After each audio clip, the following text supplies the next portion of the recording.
Hey, so we are back with a brand new movie on What If Naruto Was Banished Cynthia and Harem movie, but before we start, be sure to subscribe to our channel and like this video.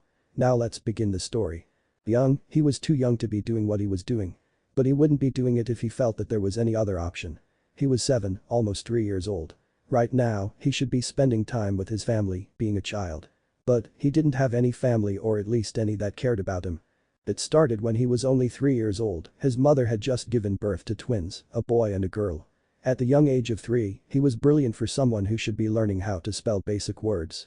But his mind thought in complex ways. No one realized this, except his grandfather figure Hiruzen Sarutobi, the Pokemon professor of his village of Konoha, the Leaf Village. He realized his potential and started to teach him as his parents suddenly never had time to and practically raised him. You might be wondering who this child was. Well, he was Naruto Namikaze, and right now, he was running away from what was his home. Naruto knew that since his siblings were born, they would need more attention than he would, and he accepted that. He had hoped that even though this happened, his parents would still care about him, but instead, he was being raised by other people, as they couldn't handle all 3 of them when the twins needed so much attention. The head Pokemon Dr. Tsunade Senju raised him. They spent so much time with each other that he could call her mom, and she would call him son. It got to the point that when he was at his home, if you could call it that, his parents barely even noticed him or gave him acknowledgement. This last year though, while he stayed and studied with Tsunade and Hiruzen, he noticed that even though they were younger than him, his parents would talk about how great trainers his siblings would be and never even mentioned him. He finally accepted that to his parents, he was nothing worth mentioning, and that with the birth of the twins, they no longer wanted him. This leads him to his current predicament. He ran through the forest as the clouds darkened. When the wind started to pick up, they quickly became ferocious, sounding like wolves howling into the night. Then came the rain. It started in sputters until it came down like a waterfall. Combined with the wind, it became like a Category 5 hurricane. The first strike of lightning hit the ground, forcing Pokemon to flee from the immediate area. It took a while, but he eventually found a cave in the mountains away from civilization. Naruto stared into the fire he made, thinking about what he would do next. He always wanted to travel as he found a dislike for being cooped up in a place for too long a hassle. It was one of the reasons that his grandfather and adopted mother would always take him out of the village and taught him how to survive in the wild. If he could get the right help, he could leave Kalos and travel the world like he wanted to and make his own path. He was broken out of his thoughts by a loud rumble of thunder, followed by multiple lightning strikes that briefly showed the outside. He knew that all Pokemon should be under cover now and was surprised to see a figure falling through the sky and disappear behind in the trees a little ways from him. Naruto knew that the Pokemon was hurt and knew that his mother figure Tsunade would kill him if he didn't help the clearly injured creature. When he got closer to the mysterious creature, he gasped in surprise at the appearance of the creature as he had never seen anything like it. The creature was slightly feline in appearance, being primarily gray with a long purple tail. On top of its head were 2 short blunt horns. A tube seemed to extend from the back of its skull to the top of its spine, bypassing its neck. It had a defined chest and shoulders, which resembled a breastplate. It had 3 digits on each hand and foot with spherical tips. Its tail was thick at the base while thinning further down. Wow. He whispered in awe, I've never seen a Pokemon like you before. Could you be a new species? Getting a better look at the new creature, Naruto knew that he needed to do something. It clearly suffered from a brutal battle or was attacked by surprise as burns and bruises covered its body. Thinking quickly, the small child made a makeshift stretcher sled with tree bark and vines to carry the creature. He slowly carried the creature back to his cave while more thunder rumbled louder than ever. Once again, the lightning cracks started striking around him with even more power. With renewed vigor, Naruto hurried to his cave and restarted his fire to warm him and his new guest while deciding to get food and herbs to help heal the Pokemon to ensure that it would live. He looked at the unconscious Pokemon and spoke, I'll be back to take care of you. I hope that I can help you. With nothing else to say, the young child ran back into the forest and stormed to find what he needed. A lot of this is from Blank 1993 story, as I couldn't come up with anything better and some of the parts just fit so well, but there are changes. 2 orbs of deep purple fluttered open as the Pokemon woke up. After fully waking up, it turned its head and looked around the area that it was in, trying to remember what happened. It looked down to see that it was covered in a blue blanket with medical gauze wrapped around its arms and hind legs with a few band-aids on its face. What is going on? Where am I? The Pokemon thought to itself while noticing a smoldered and burnt fire. Good morning. Well, good afternoon actually. The Pokemon looked toward the mouth of the cave where the voice sounded from. It saw the small form of a child running towards it. The child seemed happy that it was awake as it smiled. Unsure if the human child was a friend or a foe, the creature stayed silent. A small breeze blew his long, unkempt hair about his face, showing layers of grime that showed that child was defenseless and not a threat. After getting a better look at the child, the Pokemon saw that it had long, unkempt blood-red hair and violet eyes. "I got some breakfast for us. I hope that you don't mind pecha and orange berries." The red-headed child ran over in excitement. He then kneeled by the injured Pokemon and let down his arm full of berries. The Pokemon looked around, seeing a vast amount of berries piled onto a large leaf towards the back of the cave. "I had a feeling that you would be hungry when you got up finally. That's why I went outside and got us a wide selection of berries, because I didn't know which kind you would have preferred." This child, he must have spent hours looking for this much food. The Pokemon thought in slight amazement. It then looked over to the small child, who seemed to be putting away the rest of his medical supplies in a small backpack. "Human, where am I?"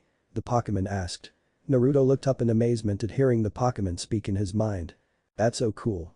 You can talk to me in my head. That must mean that you are a psychic type." He grinned in eagerness. "You have not answered my question, human," the psychic type said sternly, unfazed by the child's energetic behavior. "What? Oh, right. We are just a couple of miles away from the borders of a village named Konoha. The next closest town would be Vonnieville town, which is still a couple of hours away on foot. But if you are asking for a precise location, all I can say is that we are in the outer forests of the Kalos region," the young child answered, while the Pokemon seemed to ponder this. "I'm Naruto, by the way." "Naruto Nam.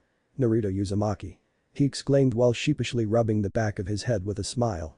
The psychic type did not fail to notice how Naruto faltered slightly during his introduction and that his smile didn't ultimately reach his eyes. Looking at the child with long, unkempt red hair that blew out of his face, he noticed that underneath the layers of grime was tanned skin. His clothes were those of the summer season that passed several weeks ago, and his cheekbones were more pronounced than should be possible on one so young. At his age, which he guessed was around 7 or 8, he should be cherubic, but instead, he reminded him of a lost or abandoned child. "If you don't mind me asking. What's your name, mister?" The redhead sat on his knees while presenting his recent berry haul to the mysterious Pokemon. "I'm Mutwo," the now named Mutwo said, looking down at the blue blanket he was currently under. "Mew.2. That's a cool name, never heard anything like it before," was Naruto's response as he tested out Mutwo's name. "Why did you save me? What is your motive, human?" Subsequently, Mutwo's past encounters with humans were not pleasant. He has had a couple of run-ins with some psychotic organizations and the occasional poachers from time to time, but they were nothing he couldn't handle on his own. Thus, he had his reasons to be distrustful, even to a child. "I wanted to save you because you're you. I wouldn't want to leave you out there in that storm to die. Besides that, I don't have another reason. Do I really need a reason to help others who are in need?" Naruto said, looking confused. Mutwo looked up at him in surprise. Nevertheless, he looked down to see his still battered body underneath the covering. "You should go back to where you came from, human. Someone must be worried about you." Mutwo noticed that as he said this, the child looked down to the ground in silence. I don't really have anyone waiting for me at home. My birth family doesn't care about me, and the people who do care about me are getting too busy to spend time with me." Naruto spoke in a dejected tone. He looked up and Mutwo saw the sadness in his eyes. "It's always been like this, and no one has found me, so you can see that they are not looking for me." "I see," Mutwo said, looking over at the abandoned child in pity, thinking that he is just like him, alone. "Are you alone too?" the child asked, sitting down, wrapping his arms around his knees, waiting for a response. "I mean, you don't have anyone waiting for you either?" "No, I do not. The one person who I thought understood me was just using me all along. No one has ever treated me as an equal. Humans are nothing but trash. They did not listen to me when I said that it hurt. They did not listen when I told them, begged them to stop. They didn't listen to a single thing that I said." Mutwo shouted in anger, clenching his paws, thinking back to the man, Giovanni, using him like some tool. "How are you going to move forward if you keep regretting the past? You can't change the past, but you can work towards a better future." Mutwo swiftly snapped his eyes up, meeting the child's purple orbs. Mutwo snapped back at the small child. "You don't know anything. What the hell is up with you, child? Trying to be some kind of hero? Feel like some all-powerful being? So annoying. Why? When? Where? What? How will you do, and just who will you become? You're just pretending by spouting your ideals. You have nothing. You won't become someone." The redhead just smiled despite the psychic-type harsh words toward him. "I don't think that we are that different, Mutwo. For the majority of my life, I have sought recognition from my parents. I felt bitter towards my younger siblings and closed myself off except to a select few. Never letting anyone in. And someone who doesn't let anyone in will just be a shell of themselves." But I've realized that in this world, you'll sometimes meet troublesome people who will, without even asking, give you the love that you need and bring you out of your shell. And, for people like us, meeting such a person is very blissful and eye-opening." He grinned back at the genetic Pokemon. Naruto then stared back into the fire with a small smile. "When I realized that my life with my family wouldn't improve and saw that my caretakers were getting too busy for me, I knew that I had to do something. I knew that the only way to improve my life in any way would be to leave and forge my own path. That is how I've arrived at my current situation," the child said, stoking the flames of the small fire with a small branch. Mutuo thought back to the experiments, from being created and then planning to take over the world with an army of clone Pokemon until Mew stopped him. Naruto looked over at Mutuo, noticing the stain of guilt in the psychic Pokemon's eyes. "You don't need to apologize to me. Everyone makes mistakes in their lives, no one is perfect. All you need to do is make an effort not to make the same mistake a second time." The child's eyes seemed to gain some life back to them while smiling back at Mutuo. "Liars, you always say the same things. I'll believe in you. I'll protect you. I care about you. I'll never believe that again. No one will ever protect me. I won't even think about it. I'll fight alone, live alone, and die alone. I know. I've felt it on my skin and in my body. That it's better not to believe in anyone than believe and be betrayed." Mutuo glared away from Naruto, instead choosing to gaze at the shadows that danced along the cave walls. "You shouldn't let others decide how much your life is worth. The only one that can do that is yourself. If you want something, you need to take it yourself. That's how I think anyway. To make your dreams and ambitions come true, you got to take risks as nothing is free. The larger your ambition, the greater risk you must take. It might not come true immediately, but with enough patience and hard work, it will. It might take only a few years to reach, or even your entire lifespan, but it is only your choice to make. You can live in peace and seclusion trying to run away from your fears, or you can risk it all and reach for the very top and overcome your fears. So, you need to make a choice and not let someone make it for you," Naruto said with conviction. Mutuo looked back and considered Naruto's words before seeing said child getting back up on his feet to pat the dirt from his tattered shorts. "Are you leaving already?" "It's only for a little while. I need to get us some more water before it becomes night again," Naruto said while grabbing a canteen by his pack of medical supplies. He then slid the strap of a canteen around his shoulders before leaving the cave. "I won't be long. I'll be back before you know it, Mutuo." "Why do you smile? You are in so much pain and yet you still smile towards me." Naruto stopped at this and answered while looking outside. Mutuo observed his still form. "I don't smile for just anyone, Mutuo. I smile for myself. If I don't have a positive outlook, then I have already given up and failed." Naruto turned back to Mutuo with a small smile and saw that Mutuo's mouth twitched slightly. Naruto believed that even Mutuo was fighting not to smile himself. "Naruto Uzumaki. How do I know that you won't try to capture me once I let my guard down?" Mutuo asked before the aforementioned child disappeared outside the cave. "You don't. You just have to have some trust in me," he said back, smiling at the powerful psychic type before racing away to find water. "Trust. I hate the word, but coming from someone like him. It sounds different." Mutuo's mouth turned into an unnoticeable smile as he laid back down. After Naruto's return, the pair talked for hours. Well, Naruto talked for hours while Mutuo listened while he ate some of the berries that Naruto had gathered.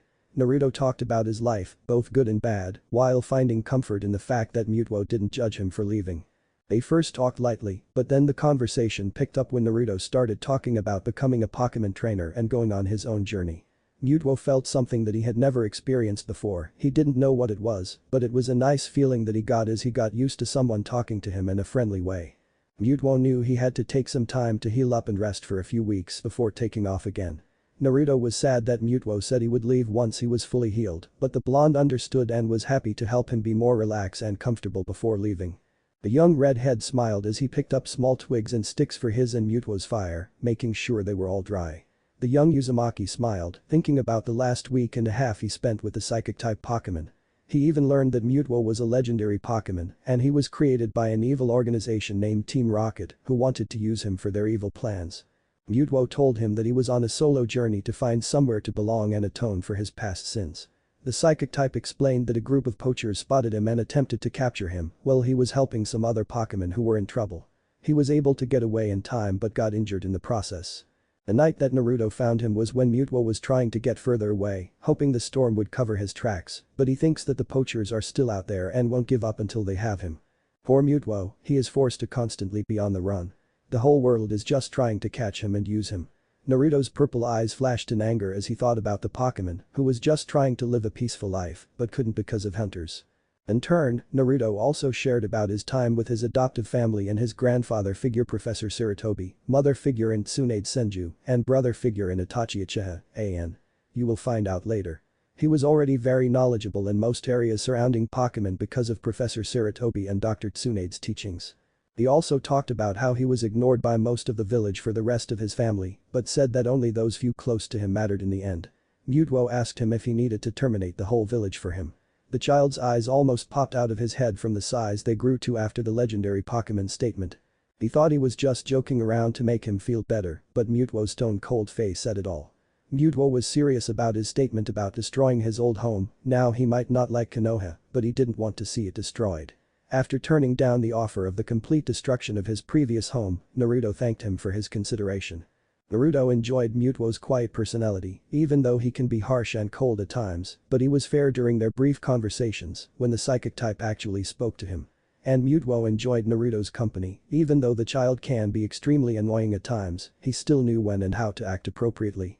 It was during the third week that something finally happened, and it wasn't good. Naruto was collecting some water from a nearby stream for Mutwo and himself, and the canteen was nearly full before Naruto spotted multiple groups of people dressed in all black. They were covered in armor and carried guns while making their way deeper into the forest. He could feel the wickedness of the people from his spot across the river. What are they doing here? I thought Mutwo said that he gave them the slip during the storm. They shouldn't even be looking for him. Was the child's thought process while running back to the cave. He had a look of determination on his face. I have to protect Mutwo, no matter what. Hey Mutwo. Are you okay? The said psychic type sat up, confused by the child's hurried and distressed state. He was bent over with his hands on his knees, trying to catch his breath. What is going on? Is something the matter? Asked the confused Pokemon. Thank goodness you didn't leave the cave. There's a group of those poachers, the ones you mentioned before, coming in this direction. But you are not fully recovered yet. Just stay here for a bit while. I'll lead them away from this location. The child said with worry on his face. I know that I am not the strongest, and compared to anyone else, I am weak. But I can at least lead them away from here, so please don't move. His red hair covered his eyes, but Mutwo knew that there was some fear in them, from what he didn't know. It could be from the poachers or from Mutwo himself getting captured. Mutwo looked back down, spotting the water he requested early by his bedroll he was resting on. Mutwo growled and turned to the mouth of the cave. He felt the presence of several unknown individuals getting closer. Naruto, do not be so foolish. He scolded the child. Don't worry about me, just stay safe. Mutwo admired the blonde's will to protect him, but Mutwo was not comfortable leaving the boy to fend off the incoming threat. I know that I have no strength to offer. It irritates me with how weak I am. But let me protect you. Naruto pleaded before leaving back out. Mutwo got up into its feet the first time in the last couple of weeks it was bedridden. Naruto took care of his every need, so there was no reason to leave the cavern in the first place. Mutwo padded toward the entrance in irritation of these insignificant insects disrupting his rest. They will pay. I will make sure of it. He was already by the cave entrance. Don't. Mutwo, please just. Mutwo had enough of the child's self-sacrificing words. Stop trying to do everything by yourself. Remember, you are not alone. Naruto looked at his face in surprise. Don't be so quick to throw your life away. It doesn't matter how embarrassing or disgraceful it may be, but remember what you told me. You need to keep struggling to find your way out until the very end. The child looked down in frustration and feeling weak and not having any way to help his only friend. You taught me what it means to care for someone else than myself. For that, I will be eternally grateful, Mutwo said, patting Naruto's head in gratification. No, I'm the grateful one. You were the one who was willed to become my friend, and for that, I am grateful. Naruto beamed back at Mutwo. The bond between both human and Pokemon showed as they shared a small smile before heading out to face the threat that was heading towards them. The duo made quick work of the power-hungry poachers in no time. The poachers were distracted by Naruto as Mutwo used teleport to make him disappear and reappear around the dense forest without them noticing. They were picked off one at a time by Mutwo, while they grew frustrated with the young redhead taunting them, being so transfixed with him that they never noticed their lowering numbers. After tying the poachers up, Mutwo erased all of their memories of meeting them before teleporting them to the nearest officer Jenny. Mutwo then destroyed all of their machines and pokeballs, thus setting all of the Pokemon free from the poachers who forcefully captured them against their will. Naruto was grateful that things had calmed down for the duo of human and Pokemon since the poacher incident. The only thing to happen since then was a small search party that was looking for their friends and equipment. Mutuo wiped their memories and sent them on the way to jail like the others. A young red-headed child looked into the sky, seeing a sunset with the most beautiful colors he had seen in his short life. Orange covered the sky, complemented with different hues of reds and purples, only further proving its beauty to give way to the forthcoming starry night sky slowly. Today is the day that Mutuo is leaving. I want to be happy for him, but instead, I feel sad. Tears flowed down his tan, turning pale cheeks onto the ground. He was too sad and heartbroken to cry out or wail in sorrow. Naruto Uzumaki, the voice of the legendary, sounded out. Naruto whipped his head around so fast he could have gotten whiplash. He saw his only friend since he left his village standing before him in a tattered tan cloak covering his frame. The small child could only walk forward with his head down, his blood-red locks covering his violet orbs. It seems like we've spent a long time together, to me at least. But it was short, it was too short. I don't really know what I want to say, I've never exactly been in this kind of situation before. His body quivered as he spoke, struggling to hold the tears back. The closer you get to someone, the harder it will be to part ways. I don't like having to do this, he said, hoping that one day he would be able to meet his new friend again, that their paths would once again cross. Naruto jumped into Mutuo's clothed chest and started sobbing, his hands clutching the cloak and refusing to let go. He held the powerful Pokemon as he cried, Mutuo holding him as well, while patting his back softly. A small lapse of time let him pull away to look at the psychic type before his sobbing returned with full force. His cries only breaking when he started to struggle with breathing. Mutuo, I don't know what you are going to do or where you are going, but you are the closest thing that I have to a friend. So please. Please let me go with you. He started quiet, but it rose in desperation. I understand that I'm just a weak human, and compared to you, I am nothing. But don't leave me. I don't want to be alone anymore. His body trembled with tears streaming down his face, still clenching onto the tethered ropes. While Naruto hoped that Mutuo would take him, he knew that he wouldn't even consider it. Naruto, look at me. You have always seen yourself as just a normal human, and you are right, that is exactly what you are. You are normally caring, cheerful, and noisy, just like other humans. But you are also different. You've also got a strong moral compass, concern for your friends, and honor. You might not see this, but I do. What's normal for you is not the same for others. Others would call you courageous and noble, while others would call you idiotic and careless. It's because of who you are that you don't think twice about your own safety when it comes to the helping of your friends. This is because that is your normal. The Redeed looked up in disbelief. His tears were coming down at a decreased pace after hearing the legendary Pokemon's words. If not for you, I do not know what would have become of me.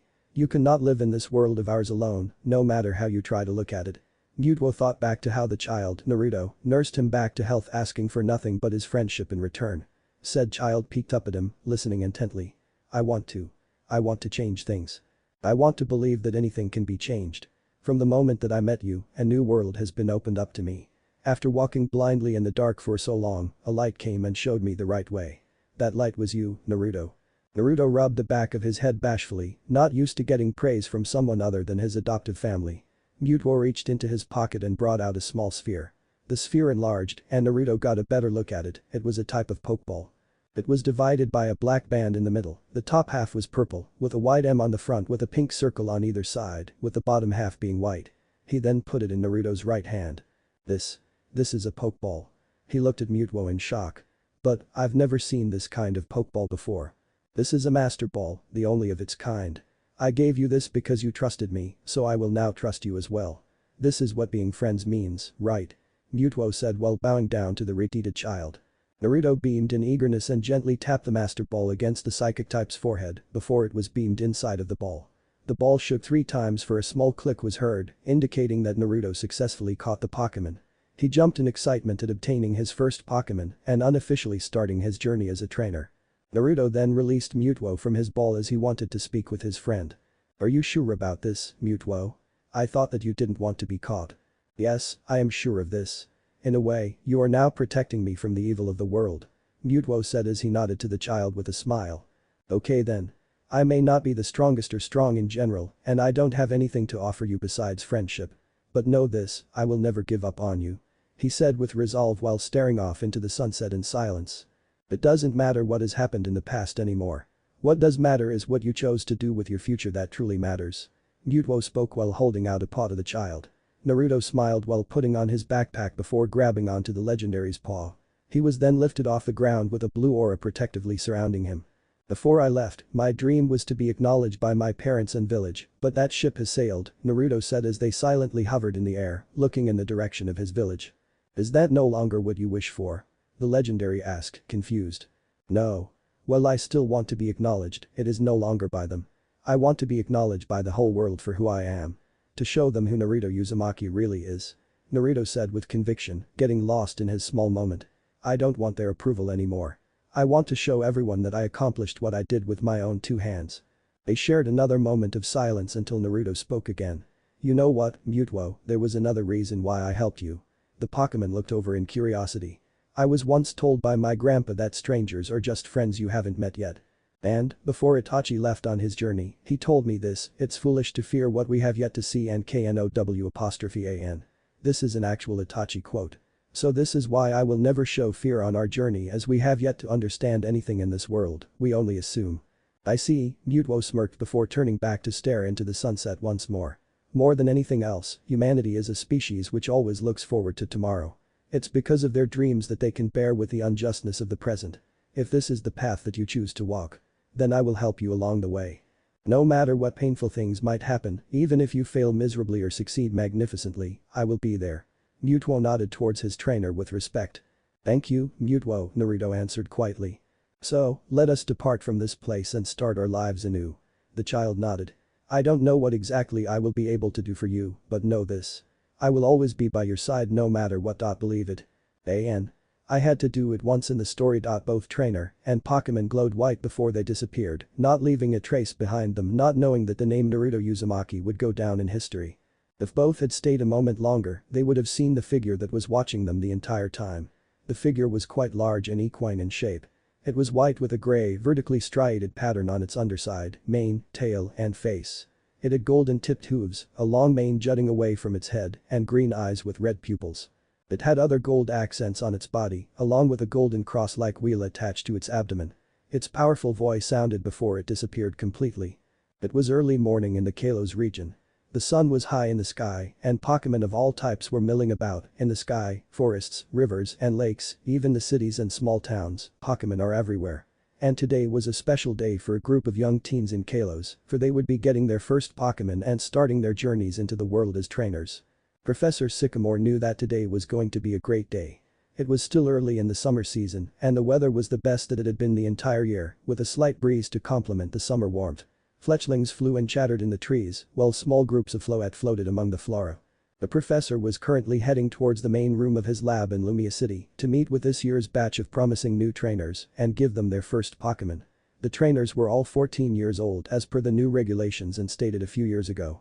Professors and league champions alike met and decided that 10 was not an appropriate age to be traveling all alone anymore, with rising threats in the world. When Sycamore arrived, he looked around the room and saw a group of trainers, lab assistants, and someone he knew very well. If you were from the Kalos region and didn't know him, you must have lived under a rock. In front of him was a man in his early 20s. He was fairly tall, standing at 5'10" with long jet black hair pulled into a low ponytail and center-parted bangs that went to his chin and framed his face. He had onyx-colored eyes with pronounced tear troughs. This was Itachi Uchiha, one of the best trainers to ever grace Kalos, having won the Kalos League his first year, but losing to the third Elite Four member. In front of Itachi were 4 girls and 6 guys, most from prominent families in the village of Konoha. A lavender-eyed girl stood shyly between 2 boys who were part of the Inuzuka and Aburam clans. 2 girls' voices rose above the silence that was held. A glance, a touch, a small comment was all it took to stir a hurricane of harsh insults. Both girls were thin, one with long blonde hair and a long ponytail with blue eyes, while the other had long pink hair and jade green eyes.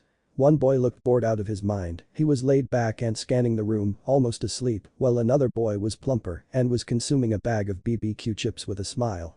Another boy was the younger brother of Itachi and also a part of the famous Uchiha clan. The Uchiha were always pretty difficult to deal with, few were an exception but were respected in owning the TM factories around Kalos. The report showed that he was at the top of his class, a genuine prodigy. Grades were almost as good as the best of last year, Niji Hikta. Then there were the last 2 of the batch. Menma and Mito Namikaze. Menma had short matted down blonde hair, while Mito had long and slightly spiky blonde hair. Both had smug looks as if they had the world in the palm of their hands. He knew their parents, who were primarily known in the elemental villages of Kalos, but a few others knew of them. Minato and Kushina Namikaze. Kushina was a talented coordinator in what they called the Big Five villages. Minato was considered a prodigy trainer who sadly never made a name for himself outside of Kalos. After going through the regular heartfelt speech about starting a new adventure and making friends on their journeys, a monstrous roar from outside prevented him from giving them their starting Pokémon. The roar was so loud that it shook the windows of his lab and could have been felt for miles around. The professor instructed all of his staff to stay in the lab until he returned and ordered them to take the young teens into a different room for safety. He then rushed outside with Itachi following to see what the commotion was.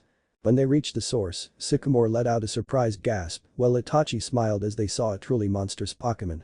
The Pokémon was a large quadruped draconic Pokémon with a long tapering tail. It was lime green in color and had red wings with 3 spikes on either side of its face resembling external gills. It also had ridges above its eyes and had red markings on its throat. It was a very intimidating Pokémon that surprised everyone with its sudden appearance. They slightly panicked, wondering why such a creature was here. That's when everyone noticed the person in dark clothes riding on its back. The person jumped down and landed with unmatched grace, while everyone noticed the person was just a teenager. He had violet eyes and spiky blood-red hair that stands up, except for a single bang that hangs over the left side of his face with the sides and back of his hair being cut short, This is the same hair as Achilles from Fate Apocrypha. The teen was also fairly tall, standing at around 6'1" in height, had a slim yet muscular build, like an athlete. He wore a long, silver-buttoned black coat with 3 separated coattails. A white serpentine pattern runs around the collar, with an image of Rayquaza's head hanging over the coat's left shoulder, its body slinking down the right, all the way to the bottom of the coat. A silver lining runs across the edges of the coat, and each cuff of the coat possesses 5 silver button straps with a silver lining. Underneath the coat, he wore a black sleeveless zippered turtleneck beneath a black sleeveless vest that reveals well-toned arms and shoulders. He had charcoal gray fingerless gloves, a silver snakeskin belt with a silver buckle, black pants, and tall black boots covered by gray gaiters with several straps, Virgil from Devil May Cry. There was a mega ring on this left wrist, while a Z-ring was on his right wrist. Professor Sycamore was speechless with his sudden appearance. "Would you happen to be one Professor Sycamore?" the teen asked respectfully. Sycamore just nodded dumbly as he was still wary of the giant dragon that suddenly showed up at his lab that was twice the size of any other of its species. He was surprised even more when the Salamence started lovingly nuzzling against the redhead. It wagged its tail in joy like an overly pleased lilpup. The professor then realized something as he remembered a message he had recently received from some of the other regional professors about a young professor coming to Kalos. "Excuse me. But would you happen Naruto Uzumaki, would you?" The teen then looked over and gave a respectful nod towards the professor to confirm his question, not expecting what would happen next. Sycamore then appeared in front of Naruto almost instantly with stars in his eyes, shaking his hand so fast it was a blur. "I have heard all about your work from the other professors and the likes of Stephen Stone and Professor Oak. Your reports on Mega Evolution, legendary Pokémon, and the Z-crystals of the Alola region are extraordinary. I truly respect your work, Mr. Uzumaki, it has helped the scientific community improve by leaps and bounds." Naruto's sweat dropped at this. "No problem, Professor Sycamore. I have always been interested in Pokémon from a young age and even helped out Professor Oak when I was younger. I have always wanted to learn more about Pokémon and these theories are just my way of helping out.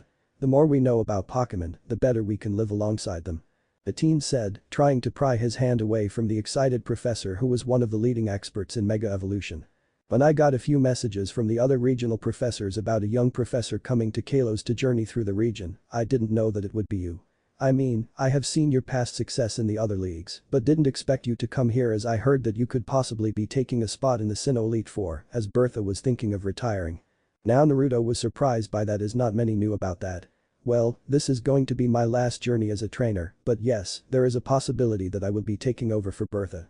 I also know that if I wanted, I could challenge the Elite Four of Kalos right now because of my connections within the Pokémon League, but I have always been one to earn my keep," the young professor said with conviction. The older professor respected this as he knew of many people who wouldn't miss a chance to take advantage of what Naruto had. "By the way, I'm not one for formalities, so please call me Naruto or, as some call me, Red. And, you are the senior between the two of us, so it is only right." The professor looked a little taken back by this. Others of his age would have been arrogant and demanded respect, but Naruto just wanted others to treat him as a normal person. "Well, if you say so, then I will call you Naruto. Now, you might want to have your Salamence fly to the back of the lab as I don't think she will fit inside," he said in a joking manner at the end. "Yes, I believe you are right. Naruto then looked behind the professor and saw someone he had not seen since his journey through the Hone region. "Hello Itachi, it's been a while, hasn't it?" he said while holding out his hand. Itachi stepped forward and shook his hand while smiling. "Yes, it has. I trust that all of your Pokémon are doing well." As he said that, a Pokeball on Naruto's waist opened and revealed a Pokémon that neither Sycamore nor Itachi had seen before. The Pokémon resembled a quadrupedal wolf, having orange fur and green eyes. There were white markings around its paws, neck and tail. It has a long bushy tail, pointed ears, a long white mane, and 5 spikes around its neck, 4 of them point outwards while one goes over its head. It was a Lycanroc from the Alola region. "Naruto, is this the Rockruff you raised?" Itachi asked. "Yes, he is. I've finally evolved into a Lycanroc. Now I know he looks different from other Lycanroc who evolved into either the midday form or the midnight form. He evolved into an entirely new kind of Lycanroc and is the first and only of his kind. Me and Professor Kukui called it Lycanroc dusk form, as that is when he evolved." Both trainer and professor were amazed at the new type of Pokémon in front of them. The group then walked inside as Salamence flew to the back. "I won't lie to you, but she looks really terrifying. Much larger than most of her species," Professor Sycamore said. "Yeah, Sora will have that effect on others. But despite her being unapproachable to most, to those who get to know her, she can be really caring and sweet," Naruto said with a smile while his 2 companions had different reactions. Itachi sweat dropped and muttered something about crazy dragon lovers, while the professor looked a little frightened. If Naruto called a beast the size of his Salamence sweet and caring, what did he consider a monster to be? Naruto just laughed at their reactions as they walked inside as he called his Lycanroc back to his ball. When they entered the lab, the 3 were swarmed by lab assistants, asking if everything was alright and making sure Professor Sycamore was okay. After some reassurances, the assistants left back to their jobs. "Before we get to the room, I would like to say sorry for my drop-in. I hope that I haven't interrupted anything," Naruto said while bowing to the professor. The professor just waved him off. "Don't worry about it. Your arrival here was actually a good experience for me. It's not every day you get to see a shiny Pokémon, especially of a rare species like a Salamence. And it's even rarer to see a new Pokémon, even if it's just a newly discovered evolution of an already known Pokémon." When they arrived in the main room, 2 lab assistants were bringing in 2 rolling tables. On the tables were the starters from both Kalos and Kanto, except the Froakie, which appeared to be missing. Naruto was curious about this but didn't voice his thoughts. "Are you having new trainers get their starters today, Professor Sycamore?" Naruto asked as he noticed a tray with multiple new Kalos region Pokédex on it. It could also explain why Itachi was there, as he remembered his younger brother was around the appropriate age now. "Yes, we do. These are new trainers from Itachi's village of Konoha," he said while walking forward. While walking, he missed how Naruto's violet eyes glow for a split second. "Tell me if I'm wrong, but don't you come from Konoha as well, Naruto?" Sycamore turned around to look at Naruto, missing the glowing eyes. "Yes, I am originally from Konoha, but it was a long time ago. I've traveled all over the world and don't really think of it as home, but more of just my birthplace." The professor nodded, understanding and accepting his junior professor's answer. He understood how someone who traveled as much as Naruto did could think of his real home somewhere else and his birthplace separate. Itachi smiled at this as he knew that his friend found his true home and somewhere to belong. Entering the main room, staff members rushed around making sure everything was okay when they noticed the 3rd figure with the professor and Itachi. The students looked over at them, confused, wondering who the red-deeded teen was, with the 2 Namikases wondering why he looked familiar. "Hey, Itachi, who's the dope standing beside you?" Sasuke said with a cocky smirk. This got more comments to start as most of them thought they were the next Dragon Master Lance, the most coming from Sasuke and Menma. Naruto looked at him in amusement while Itachi looked down in disappointment. Itachi was about to correct his brother until Professor Sycamore came to Naruto's defense. "Enough. You will all be quiet this instant. Not another word and you will show my guests some respect. Do you understand?" the professor yelled as he scolded them. It surprised both Naruto and Itachi as Professor Sycamore was known as one of the more laid-back professors, along with Professor Kukui. "Now, to answer your question, this is Naruto. He is here to get his Pokédex updated and to register for the Kalos League just like you," he said as he plugged Naruto's black and silver Pokédex into his computer. "Excuse me, Professor Sycamore. Would you mind if I were to make a call?" Naruto asked politely. "Of course not, the video phone is over there. Just dial 1 before you type in the contact number you need to call." The young professor nodded and walked over to the large screen that overlooked the room. After pressing in the number, it started ringing and a man appeared.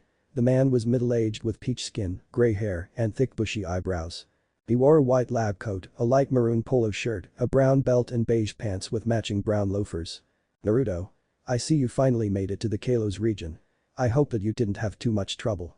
I'm glad you decided to call me, especially since you made it to Professor Sycamore's lab. Is he there by any chance? The older man said with a cheery smile. Naruto smiled back, yes Professor Oak. I made it to the Kalos region just a few hours ago and recently got to the lab. I had an excellent trip with Alexa on the way here. And yes, Professor Sycamore is here. Would you like to speak with him? Yes, I would like to speak with him, you as well. I wanted to go over your report on Z crystals from the Alola region. My cousin Samson said they were excellent, so I gave them a read and would like some of your input. You were very detailed, but I would just like some information that you might not have included, Oak said. I'm right here, Professor Oak. You are correct though, I have read most of his report but not all of it. So I am perfectly fine talking about this. I have the time. Sycamore said with the same enthusiasm as earlier. The three professors then dove deep into a scientific conversation that none of the new trainees understood. Itachi listened to the discussion with interest and took in the things he could understand. The others couldn't understand how someone who was just a few years older could talk to the other professors like equals. It made some of them green with envy. What makes him so special? I bet we could do way better than he ever could. Menma said arrogantly with a slight growl. Do you kids not know? A lab assistant asked, that's Professor Naruto Uzumaki. He is being called the future of the Pokemon world by many others. The lazy Nara was intrigued by this as he stood up straighter. Why is he called the future of the Pokemon world? Is he some kind of prodigy? He asked. Mr. Uzumaki is what is called a prodigy that comes every 100 years. His prowess as a trainer is almost unmatched. He has done well in all the leagues, he just recently won the Alola League and has placed second in the Sinnoh League, third in the Unova League, second in the Home League, and he won both the Kanto and Johto Leagues, AN. If you think this too much then understand this. He is a prodigy in both being a trainer and Pokemon professor, so this is understandable. Look at it like this, in my story, each region and league took about 1 year to 1.5 years to complete. He had the time to train some pretty monstrous Pokemon. He is also the youngest person ever to become a Pokemon professor.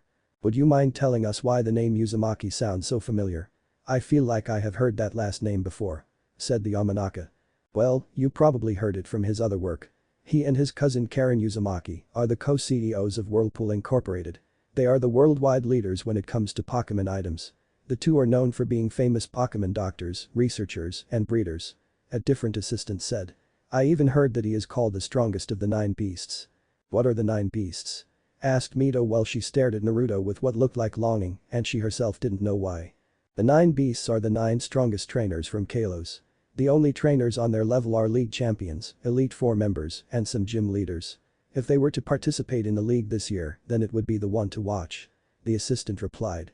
Every member of the 9 beasts actually originate from elemental villages, but their identities are usually kept secret as they battle wearing masks and large trench coats. That sent shivers down all of the young trainers' backs. How could they not know that such powerful trainers come from places they have been or live at? This made a few of them angrier at the fact that they weren't that strong already. So, Naruto, my boy. How are the 2 younglings doing? I hope that they haven't caused too much trouble. Han and Kamirai were such troublemakers when they were born. Oak asked a younger professor. Naruto smiled while everyone gained a confused look at the names the legendary professor said. He then brought out 2 identical Pokeballs. The balls had green top halves decorated with 4 red dots, slanting toward the center button on both sides of the vertical midline on the top half, and a gold dot near the top part of the ball's top halves. These were friend balls. Show yourselves, Han, Kamirai. Naruto smiled as 2 shapes appeared out of twin flashes of light. On the left was a fox-like Pokemon with reddish-brown fur. It had a cream-colored underbelly, on its head was a tuft of bright orange fur that curls into 3 tolls at the top and falls over its forehead at the bottom, and 6 orange tails that are curled at the tips. On the right was another fox-like Pokemon, but it was snow-white in color with ice-blue paws. It also had 6 ice-blue tails, which were connected by a tuft of snow-white fur. On the top of its head was a tuft of snow-white fur which curls back and falls over its forehead at the bottom. As you can see, these 2 troublemakers are doing just fine. But they do miss Sin a lot, though. At the mention of the name, the 2 looked around, but when they couldn't find who they were looking for, they deflated. The trainers thought that the Pokemon looked familiar, but couldn't quite grasp their names. Naruto brought out his Pokédex when he saw their looks. Vulpix. The fox Pokemon. At the time of its birth, Vulpix has 1 white tail. The tail separates into 6 if this Pokemon receives plenty of love from its trainer. The 6 tails become magnificently curled. Inside Vulpix's body burns a flame that never goes out. During the daytime, when the temperatures rise, this Pokemon releases flames from its mouth to prevent its body from growing too hot. Type: Fire level.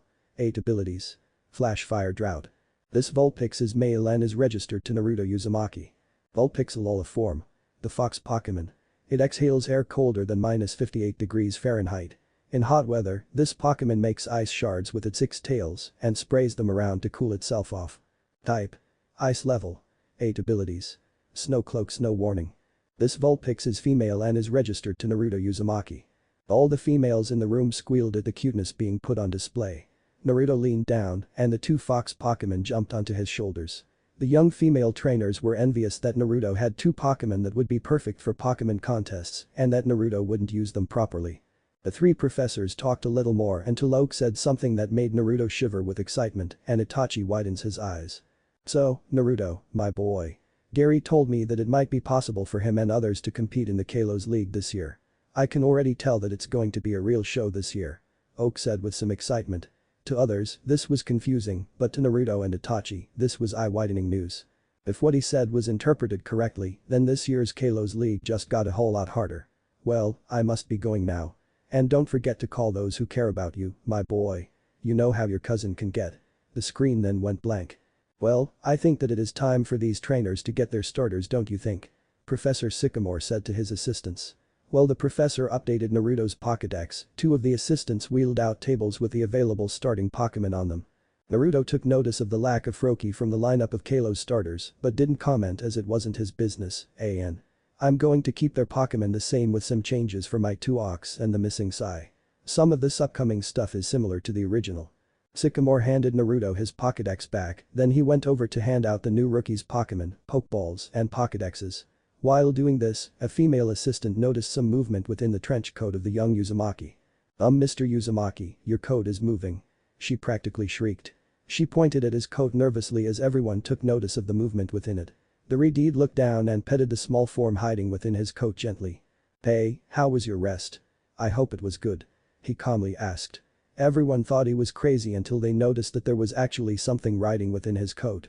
What popped out was a small cream-colored rabbit-like Pokemon with round bright blue eyes, long pointed flame orange V-shaped ears, and small orange paws and feet. The professor and his lab aides were speechless at the sight. Is that one of the assistants tried to point out? It can't be. It's a Victini. They cried out in admiration. The teens didn't know what the Pokemon was but could tell that it was rare based on the reactions of the others. They all simultaneously held up their Pokédexes to get information on it. Victini. The victory Pokemon. When it shares the infinite energy it creates, that being's entire body will be overflowing with power.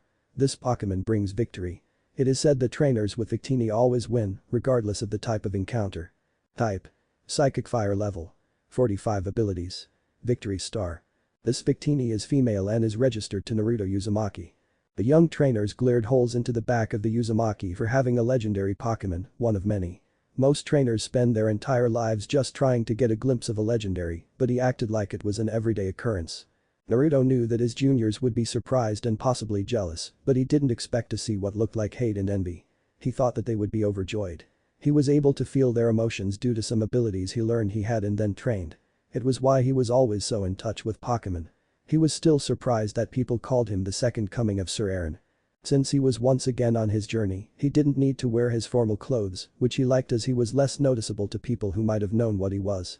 The assistants and professor got closer to look at Victini properly. They were talking animatedly with each other while Victini yawned and opened its eyes. This is amazing, Naruto.